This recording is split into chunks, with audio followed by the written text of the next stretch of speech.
2022 के विधानसभा चुनाव में पश्चिमी उत्तर प्रदेश में राष्ट्रीय लोक दल एक बार फिर से पुनर्जीवित हुआ और उसने लगातार अपनी बढ़त बनाए रखी है।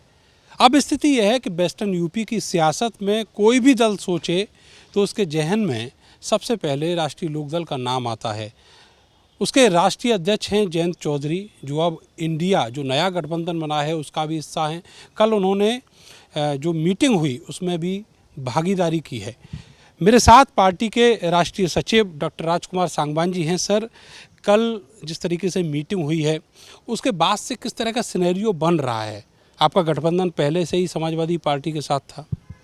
देखिएगा, अब ये तो इंडिया में जो दल इकट्ठा हुए हैं, आपसी सामंजस्य इनमें है। और ये जो भारतीय जनता पार्टी और मोदी की सरकार है, जो मोदी जी की निरंकुशता है, जिससे आम जनता पूरे देश की जो परेशानी के दौर से गुजर रही है, परेशानी महसूस कर रही है, चाहे महंगाई का सवाल हो, करप्शन का सवाल हो, किसान का सवाल हो, नौजवान का सवाल हो, बेरोजगारी का सवाल हो, इन मुद्दों को लेकर तमाम राजनीतिक दल इकट्ठा हुए हैं।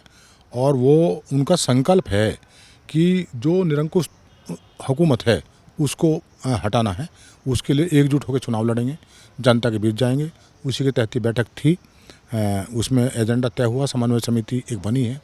इसके बाद दूसरी बैठक दिल्ली में होगी, अगले तैयारियां उसमें होंगी। सीटों के तालमेल पर उन्होंने एक पॉलिसी बनाई है, उस पर बातें चल रही हैं, आगे बढ़ रही हैं, तो वो ठीक है। उसमें पश्चिमी उत्तर प्रदेश में भारतीय जनता पार्टी ने 2024 की तैयारी शुरू कर दी है। एक नया जो कैंपेन है वो कल ही लॉन्च किया है, मेरा माटी मेरा देश। तो ऐसे में जो बड़ी पार्टी है बीजेपी के मुखालिफ, जिसका नाम राष्ट्रीय लोक दल है, उसकी क्या तैयारी है?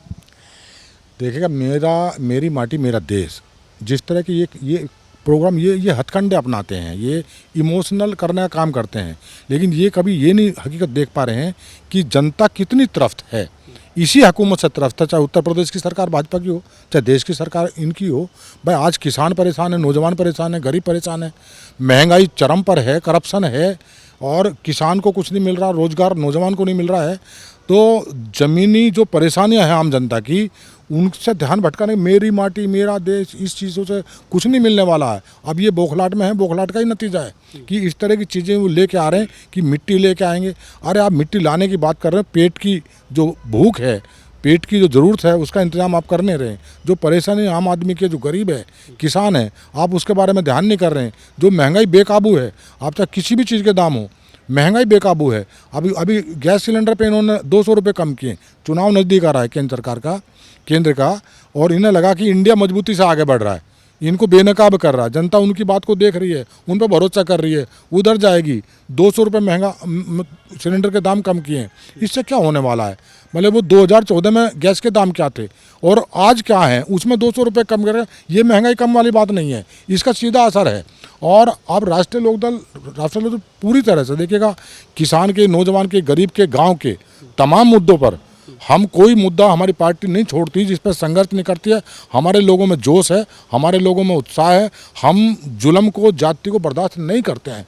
और जुल्म और जाति के खिलाफ सरकार की, हुकूमत की जो भी जुल्म जातियाँ हैं, किसी वर्ग पर हो, हम मुखर होकर उसका सामना करते हैं, मुखर होकर सड़क पर आते हैं, लड़ाई लड़ते हैं। इस महीने में आप भी कैंपेन शुरू कर रहे हैं, महीने के 20 से, उसमें जयंत चौधरी जी भी शामिल होंगे। अभी हमारी पश्चिम उत्तर प्रदेश जो हमारा संगठन है पूरा, उसमें जो पदाधिकारी हमारे तमाम पश्चिम उत्तर प्रदेश के सभी जिलों के, हमने अभी 11 तारीख को नोएडा में उनको सबको इकट्ठा किया है।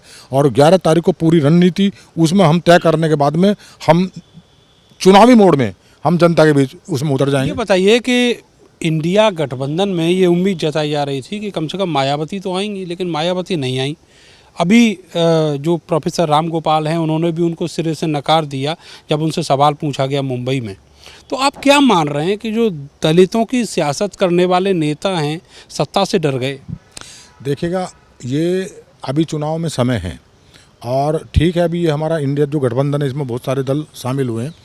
मायावती जी का जहाँ तक सवाल है, बहुजन समाज पार्टी अकेले चुनाव नहीं लड़ सकती, ये उस बात को अच्छी तरह जानते हैं। और उनको ज़रूर इसका हिस्सा बनना पड़ेगा, वरना इस पार्टी को बड़ा खामियाजा भुगतना पड़ेगा। जो बहुजन समाज के लोग जिस तरह इकट्ठे होकर उनको ताकत दी थी, वो सारी समाप्त हो जाएगी। क्या उनको दो चीज़ों का डर है? एक तो ये कि इस इंडिया गठबंधन में चंद्रशेखर आज़ाद भी हैं, जो उनके राइवल माने जाते हैं उत्तर प्रदेश में जो दलितों की सियासत है उसमें, दूसरे बीजेपी से कोई डर है?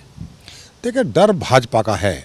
भारतीय जनता पार्टी जिस तरह बदले की भावना से काम करती है, वो जो छोटी छोटी चीज़ों को बड़ा रूप देकर ED, CBI, IT, income tax वगैरह जो इस तरह के जो हथकंडे अपनाती है, पुलिस का इस्तेमाल करती है राजनीतिक लोगों पर बदले की भावना से, उत्पीड़न की भावना से, दबाने की भावना से, आवाज़ रोकने की भावना से, वो सवाल सिर्फ उसका है और वो बहुत लंबे समय उसको सहन नहीं किया जा सकता। जो राजनीतिक दल हैं उनको चुनाव मैदान में इन सब चीज़ों से ऊपर उठकर आना पड़ेगा। जो जनता है, जो जनता की भावनाएं हैं, जो उम्मीदें हैं, वो एक जो वर्ग है, दलित वर्ग भी है, उसके सामने परेशानी का सवाल है। भारतीय जनता पार्टी के साथ जाने में उनका जो अपना वोट बैंक है वो उनका साथ छोड़ देगा, उसको नहीं बर्दाश्त करता है। वहाँ आरक्षण का भी सवाल है। लोग समझ रहे हैं कि जो उनके दायित्व थे, जो उनकी जिम्मेदारियां, जो उनके हक अधिकार हैं, उन पर जहाँ डाका डालने वाला काम भारतीय जनता पार्टी कर रही है, वो इस बात से अपने डरे भी हुए हैं, वो नाराज़ भी हैं भारतीय जनता पार्टी के साथ। उनका नहीं, और अकेले लड़ेंगे। एक ना एक दिन उनको इंडिया के साथ खड़ा होना पड़ेगा, क्योंकि देश आज चाहता है, देश की जनता चाहती है कि इस हुकूमत से किस तरह मुक्ति मिलने, सबको इकट्ठा होना पड़ेगा। जन भावनाओं के विपरीत कोई दल काम नहीं कर सकता। जन भावनाओं की आपने बात कही। अभी पिछले हफ्ते में ही हापुड़ में जिस तरीके से वकीलों के ऊपर लाठीचार्ज हुआ, फिर लगातार कई जिलों में मुकदमे वकीलों के खिलाफ दर्ज हुए हैं, जयंत चौधरी भी उनके समर्थन में खड़े हुए हैं। तो ऐसे में आप क्या मान रहे हैं कि सरकार और उसका जो अफसरशाही है, क्या बैकफुट पर जाएगी? देखिए, सरकार के अफसरशाही तो निरंकुश है, और जो अफसरशाही बिल्कुल जिस तरह का वो उन्होंने अपना आचरण बना लिया है, जिस तरह योगी जी का जो व्यवहार है, और उन्होंने जितना फ्रीडम दिया है अफसरशाही को, वो ना गलत देख रहे हैं ना सही देख रहे हैं। वो निरंकुश हो गए हैं, और ये निरंकुशता का ही परिणाम है कि वहाँ पर ये छोटी सी बात इतनी बड़ी घटना बन गई, जिसमें पूरे प्रदेश नहीं, प्रदेश के अलावा दिल्ली तक की जो वकील लोग हैं, जो बार हैं, उनको भी इसमें संघर्ष में साथ आना पड़ गया। जैन जी ने सही कहा कि अगर वो जरा सा भी संयम बरतते, वो इसको मतलब धैर्य से काम लेते, संयम बरतते, तो ये घटना इतना बड़ा रूप ना लेती जितना बड़ा रूप इस घटना ने लिया है। इसके पीछे अधिकारियों का जो मनमाना रवैया है, जो तानाशाहीपूर्ण रवैया है, जिस तरह योगी जी के व्यवहार को वो पसंद करके, और अब इसे बदनामी सरकार की होती है। आज तमाम जितने वादकारी हैं वो परेशान घूम रहे हैं।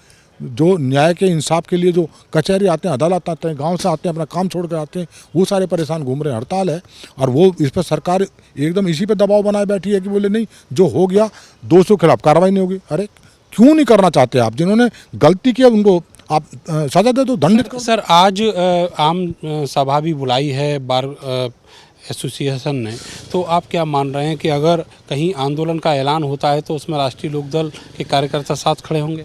नहीं, हमारे राष्ट्रीय नेता, हमारे राष्ट्रीय अध्यक्ष जी ने तो कल भी कहा है, बेंगलुरु से भी कहा उन्होंने, कि जो हापुड़ में घटना हुई है, जो वकीलों के साथ जिस तरह बर्बरता की गई है, ये इसकी आवश्यकता नहीं थी, और ये जानबूझकर जो निरंकुशता का ही एक उदाहरण है, और उसी का ये परिणाम है कि वहाँ तक ये बात पहुँच गई, और आज पूरे प्रदेश के अधिवक्ताओं को इंसाफ के लिए लड़ना पड़ रहा। जो निरंकुशता थी अधिकारियों की, है ना, उसका सामना करने के लिए आज वो सब खड़े हैं। जो हड़ताल अगर ये आगे बढ़ेगी तो राष्ट्रीय लोकदल पूरी तरह से अब भी साथ है, और पीछे भी जब ये घटना घटी है तब भी हमने निंदा की इसकी, और आगे भी अगर ये लड़ाई लड़नी पड़ी। दोषी नहीं बख्शे जाने चाहिए। अगर दोषियों को नहीं दंडित किया जाएगा तो इसके परिणाम भी खराब होंगे। लोग और निरंकुश होंगे। जो हुकूमत के साथ काम करने वाले ब्यूरोक्रेट्स हैं वो और निरंकुश हो जाएंगे, और आम जनता के लिए खतरा भी है। उनके साथ ये कार्रवाई इसमें होनी चाहिए। बहुत बहुत शुक्रिया आपका। तो आप देखेंगे कि पश्चिमी उत्तर प्रदेश में राष्ट्रीय लोकदल अब किसी भी जन आंदोलन को पीछे नहीं छोड़ना चाहते। इसके अलावा जो 2024 लोकसभा का चुनाव नज़दीक है, उसके देखते हुए राष्ट्रीय लोकदल अब गांव गली तक अपनी पैठ बना रहा है। कैमरा सहयोगी सानू के साथ मैं नरेंद्र, भारत समाचार, मेरठ।